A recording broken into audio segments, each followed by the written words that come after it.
Call और put option को दोनों को एक साथ अगर सही तरीके से खरीद लिया तो आपका प्रॉफिट पक्का हो सकता है, लेकिन फिर भी कुछ लोग लॉस कर रहे हैं। उस लॉस के पीछे क्या रीजंस है? क्या वो सही स्ट्राइक प्राइस को नहीं चूज कर पा रहे हैं? क्या उनकी टाइमिंग सही नहीं है? क्या वो अलग अलग एक्सपायरी के ऑप्शंस को खरीद रहे हैं? उनके पीछे क्या रीजन है? क्या वो थीटा डिके है या वो कोई दूसरा ग्रीक है जो जिसकी वजह से वो लॉस कर रहे हैं? सारी बातों को आज जानेंगे और साथ में आपको बताऊंगा कि इन प्रॉब्लम्स की जो लॉस मेकिंग सिचुएशंस बन रही हैं इनकी रेमेडी क्या है, इनके सॉल्यूशंस क्या है। यानी कि अगर कोई लॉस मेकिंग सिचुएशन बन रही है तो क्या करके, क्या स्ट्रेटजी अपना के आप उस लॉस मेकिंग सिचुएशन को कन्वर्ट कर सकते हो प्रॉफिट में। ये सारी बातें आज की इस वीडियो में करने वाले हैं। गाइस वीडियो को स्टार्ट करते हैं। मेरा नाम है विकास मीना, आप देख रहे हैं डीमैट डाइट। तो गाइस ये वीडियो जो है ये 7th वीडियो है हमारा जो सीरीज चल रहा है जहां पर हम कॉल और पुट दोनों को एक साथ खरीदने की बात कर रहे हैं। लोग इसे हाई-फाई नाम देते हैं, स्ट्रैंगल, स्ट्रेडल ये नाम देते हैं। मैं ऐसे सिंपली दो लड्डू स्ट्रेटजी बोलता हूँ। दो लड्डू का मतलब क्या है? क्रिकेट की अगर हम बात कर ले तो क्रिकेट में क्या होता है, टॉस होता है मैच स्टार्ट होने से पहले। टॉस में क्या होता है, एक सिक्का उछाला जाता है, कॉइन को टॉस किया जाता है, उसमें दो ऑप्शन आ सकते हैं, या तो उसमें हेड्स आ सकता है या उसमें टेल्स आ सकता है। तो जो दोनों कैप्टन हैं उनमें से एक कैप्टन चूज करता है कि भाई मैं हेड्स को चूज करता हूँ, अगर हेड आया तो मैं जीतूंगा और अगर टेल्स आया तो मैं हार जाऊंगा। अब मार्केट में भी इसी तरीके से होता है। मार्केट के भी दो ही पहलू हैं, या तो मार्केट ऊपर जाएगा या मार्केट नीचे जाएगा, क्योंकि बहुत ही रेयर केस में, इनफैक्ट मैं कहूँगा इम्पॉसिबल है, कभी भी मार्केट जो है बिल्कुल परफेक्टली हॉरिजॉन्टल स्ट्रेट लाइन में कभी भी नहीं चलता है। मार्केट या तो ऊपर जाएगा या नीचे जाएगा, ये आप भी खूब जानते हैं। तो अगर मार्केट ऊपर जाता है हम कॉल ऑप्शन खरीदते हैं उसके लिए और प्रॉफिट बनाने के लिए, और अगर मार्केट नीचे जा रहा होता है तो उस केस में प्रॉफिट बनाने के लिए हम पुट ऑप्शन खरीदते हैं। तो अगर मान लीजिए हमने कॉल और पुट ऑप्शन दोनों ही खरीद लिए तो अब क्या बचा? अब तो प्रॉफिट होना ही चाहिए, लेकिन इस केस में भी लॉस हो जाता है और होता है।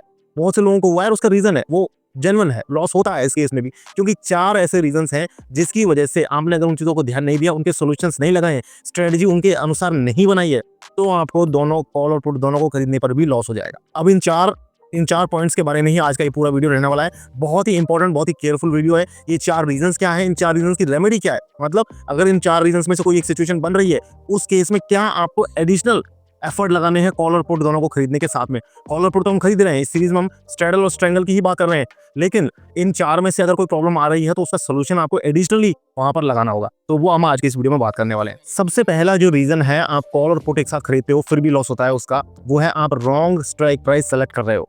स्ट्राइक प्राइस के कॉम्बिनेशंस बनाने हैं आपको यहाँ पर। एक्चुअली कॉल और पुट आप दोनों साथ में खरीद रहे हो, तो एक कॉल की स्ट्राइक लेनी है, एक आपको पुट की स्ट्राइक लेनी है। अब उनके कॉम्बिनेशंस जो है वो लोग गलत बना लेते हैं।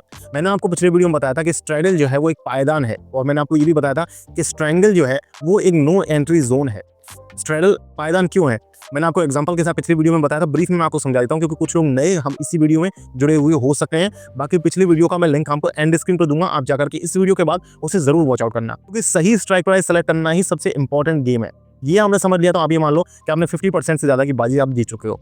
तो देखो पायदान क्यों है, स्ट्रेडल एक पायदान इसलिए है क्योंकि स्ट्रेडल में आप कॉल और पुट दोनों ले रहे हो, दोनों एट दी मनी के आप लेते हो। एट दी मनी का मतलब एग्जांपल के लिए मान लीजिए निफ्टी है 22,140 पर, तो एट दी मनी क्या हुआ, एट दी मनी का स्ट्राइक प्राइस का क्या हुआ 22,150। अब 22,150 का यहाँ पर कॉल लेना है, 22,150 का यहाँ पर पुट लेना है।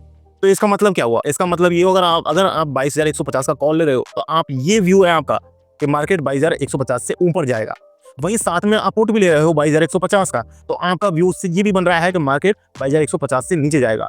तो एक पायदान बन गया, एक स्टेप बन गया 22,150, या तो मार्केट से नीचे जाएगा या मार्केट से ऊपर जाएगा। तो यही होता है सिंपली स्ट्रेडल, जिसे लोग इतना हाई-फाई नाम दे देते हैं।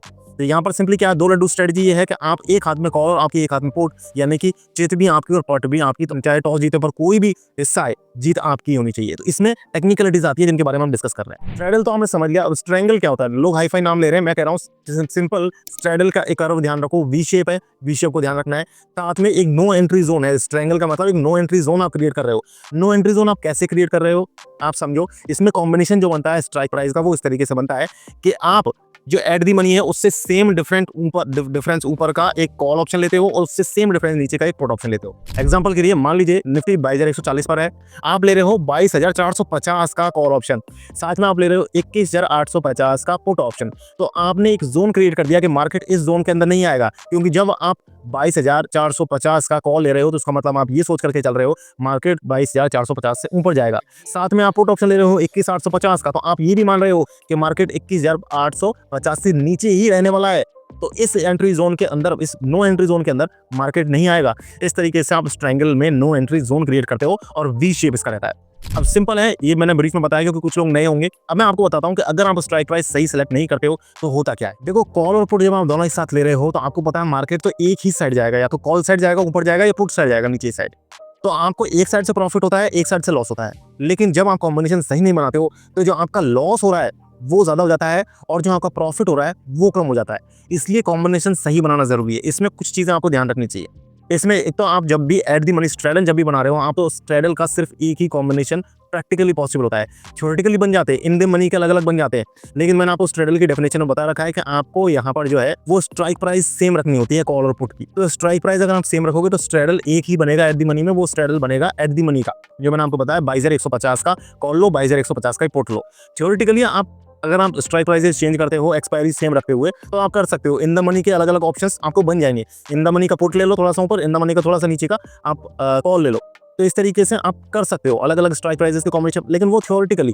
प्रैक्टिकली मैं आपको कहूंगा अगर आप स्ट्रैडल बना रहे हो तो एट दी मनी का ही स्ट्रैडल बनाओ। जनरली लोग क्या करते हैं, आउट ऑफ दी मनी ले लेते हैं, out of the money strikes ज्यादा खरीद लेते हैं। आउट ऑफ दी मनी में प्रॉब्लम ये है कि वहां पर इंट्रिंसिक वैल्यू कम है, टाइम वैल्यू बहुत ज्यादा है। और टाइम जैसे जैसे आप एक्सपायरी के नजदीक जाओगे, टाइम की वैल्यू टाइम डिके होने की वजह से आपका जो प्रीमियम है वो घटता हुआ चला जाएगा। और ये हमारा दूसरा रीजन भी है। दूसरा रीजन यही है कि थीटा डिके जो है वो यहाँ पर बायर के फेवर में काम नहीं करता, वो हमेशा सेलर के फेवर में काम करता है। ये हमारा दूसरा रीजन है जिसकी वजह से आपको लॉस हो सकता है। थीटा डिके क्या होता है कि जैसे जैसे आप एक्सपायरी के नजदीक जाते जाते हो, थीटा डिके की वजह से प्रीमियम्स की वैल्यू बहुत ज्यादा घटी जाती है। इसकी वजह से आपको लॉस होता है। अब इससे निपटने के लिए आपको करना क्या है, इसका सोल्यूशन क्या है? दो सोल्यूशन है इसके। पहला सोल्यूशन ये है कि आप जब एक्सपायरी के नजदीक जा रहे हो तो उस टाइम पे आप ट्रेड्स मत लो, अवॉइड करो ट्रेड लेना। जब जब कोई नया कॉन्ट्रैक्ट स्टार्ट होता है, उसकी एक्सपायरी 30 दिन दूर है, 28 दिन दूर है, 25 दिन दूर है, तब आप फ्रेश कॉन्ट्रैक्ट्स में आप पोजीशन बनाओ। तो ये तो हो गया पहला। दूसरा, आप उन फ्रेश कॉन्ट्रैक्ट्स में जब पोजीशन बना रहे हो तो आप बहुत लंबी पोजीशन मत बनाओ, ओवरनाइट पोजीशंस मत बनाओ। ओवरनाइट बना दिए हो तो 2-3 दिन तक होल्ड बिल्कुल मत करो। मैक्सिमम एक नाइट आप होल्ड करो, या आप सेम डे खरीद करके सेम डे सेल कर दो। और जब कॉन्ट्रैक्ट स्टार्ट होते हैं तभी आपको वो काम करना है। एक्सपायरी के नजदीक, जब मतलब 5-7 दिन में, 4-5 दिन में एक्सपायरी आने वाली है, तो उस टाइम पे थीटा डिके ज्यादा होता है, बायर को लॉस ज्यादा होता है, सेलर को प्रॉफिट होता है। तो बायर्स को उस टाइम पे थोड़ा बाइंग अवॉइड करना चाहिए जब एक्सपायरी नजदीक आ रही है। तीसरा हमारा जो रीजन है जिसकी वजह से इन्वेस्टर्स को, ट्रेडर्स को लॉस होता है ऑप्शन ट्रेडिंग में, वो है यहाँ पर आईवी क्रैश। आईवी का मतलब यहाँ पर इंट्रिंसिक वैल्यू नहीं है, ये है इम्प्लाइड वॉलेटिलिटी। इम्प्लाइड वॉलेटिलिटी का मतलब क्या है? देखिए, इसे इंडिया विक्स से भी लोग जोड़ करके देखते हैं। मैं अभी आपको सोल्यूशन जब बताऊंगा तो बताऊंगा, पहले रीजन समझा रहा हूँ कि क्यों लॉस होता है। तो आईवी क्या होता है कि जैसे मान लीजिए कोई इवेंट आने वाला है, कोई आरबीआई की कोई मीटिंग है, रेपो रेट की मीटिंग है, या कोई बजट की अनाउंसमेंट आने वाली है, या कोई पॉलिटिकल कोई रिजल्ट आने वाले हैं किसी स्टेट इलेक्शन के, या कोई और इस तरीके के जो इवेंट्स है जो इकोनॉमी से जुड़े हुए हैं। अगर वो जब इवेंट आने वाले होते हैं उससे पहले आईवी बहुत ज़्यादा होती है, और वो इवेंट खत्म होने के बाद में आईवी अचानक से घट जाती है, जिसकी वजह से उसी सेम डे को आईवी डिक्रीज होने की वजह से, आईवी क्रैश होने की वजह से प्रीमियम जो है वो बहुत ज़्यादा घट जाते हैं। तो ऐसे टाइम पे अगर आप ट्रेड ले रहे हो तो आप ये देख लो कि इंडिया विक्स को एक बार चेक कर लो। अगर इंडिया विक्स बहुत ज़्यादा हाई दिख रहा है ना उस दिन, तो आप समझ जाओ कि जो प्रीमियम्स है वो ओवर प्राइस्ड हैं, और वो घटेंगे ज़रूर, इवेंट खत्म होने के बाद में ज़रूर घटेंगे वो। तो इसलिए इंडिया विक्स पर ऐसे टाइम पे आपको ध्यान रखना है, और विक्स के हिसाब से अगर आपको लग रहा है कि प्रीमियम्स ओवर प्राइस्ड हैं तो आपको अवॉइड करना है उस टाइम पे। चौथा और जो सबसे लास्ट यहाँ पर जो रीजन है जिसकी वजह से लोग कॉल और पुट को एक साथ खरीद लेते हैं फिर भी लॉस करते हैं, वो रीजन है कि यहाँ पर डायरेक्शनल मूव तो आ जाता है, लेकिन अमाउंट का जो मूव है वो उतना ज्यादा नहीं आ पाता। देखिए, स्ट्रैडल और स्ट्रैंगल दोनों, यानी स्ट्रैडल का मतलब यू शेप और स्ट्रैंगल का मतलब वी शेप। स्ट्रैंगल मतलब नो एंट्री जोन, स्ट्रैडल मतलब पायदान या एक स्ट्रैप। तो ये स्ट्रैप और नो एंट्री जोन की जब स्ट्रेटजी हम अप्लाई करते हो तो ये दोनों स्ट्रेटजी मैंने आपको पहले कई वीडियो में बार बार बताया है, दोनों तभी लागू होती है जब आपको लग रहा हो मार्केट में बड़ा मूव आएगा और वन डायरेक्शनल मूव आएगा। तो वन डायरेक्शनल मूव आ भी गया लेकिन बड़ा नहीं आया तो ये स्ट्रेटजी जो है वो फेल हो जाती है, किसी काम की नहीं रहती। इसके लिए, इससे बचने के लिए आपको क्या करना चाहिए? आपको एट दी मनी में ही ज्यादातर काम करना चाहिए। क्यों काम करना चाहिए? एट दी मनी में काम इसलिए करना चाहिए क्योंकि एट दी मनी की जो स्ट्राइक प्राइसेस होती है उनका डेल्टा ज्यादा होता है। उनका डेल्टा ज्यादा होने की वजह से अगर छोटा मूव भी आता है तो आपको ज्यादा प्रॉफिट मिलता है। अंडरलाइंग एसेट में छोटा मूव आता है तो भी बड़ा प्रॉफिट मिलता है। अगर आप आउट ऑफ द मनी चले गए तो आउट ऑफ द मनी जाने में क्या होता है कि डेल्टा कम होता है, मूव बड़ा भी आ गया तो भी आपको प्रॉफिट छोटा बनेगा। इसलिए आपको एट दी मनी के लिए मैं बार बार कहता रहता हूँ। तो गाइस, अगर आपने कोई डीमैट अकाउंट नहीं बनाया है तो डिस्क्रिप्शन में मेरी फेवरेट डीमैट अकाउंट्स का लिंक मैं डाल रहा हूँ, वहां जाकर के आप डीमैट अकाउंट क्रिएट कर सकते हैं और वहां से हम ट्रेडिंग करना स्टार्ट कर सकते हैं। साथ में अगर आप इस वीडियो का नेक्स्ट पार्ट जानना चाहते हैं तो NEXT कमेंट्स में आपको जरूर लिखना है NEXT। और आई होप कि आपको ये वीडियो पसंद आया होगा, क्योंकि मैंने यहाँ पर प्रैक्टिकली एग्जांपल के साथ आपको समझाने की कोशिश करी है। एंड स्क्रीन पर आपको इस वीडियो का जो पिछला पार्ट था उसका लिंक मिलेगा, वहां पर और ज्यादा डिटेल से मैंने आपको कॉम्बिनेशन कैसे बन रहे हैं वो समझाया था। यहाँ पर मैंने मिस्टेक्स बताई हैं आपको, कॉम्बिनेशन मैंने और ज्यादा डिटेल से समझाया था इस वाले वीडियो में। आप जाकर के जरूर देखना इस वीडियो को। और आई होप कि आपको ये वीडियो पसंद आया होगा। अगर पसंद आया है तो चैनल को लाइक करें वीडियो को, और चैनल को सब्सक्राइब करें। मैं मिलूंगा आपसे नेक्स्ट वीडियो में। इस तक के लिए मुझे दीजिए इजाजत। जय हिंद, जय भारत।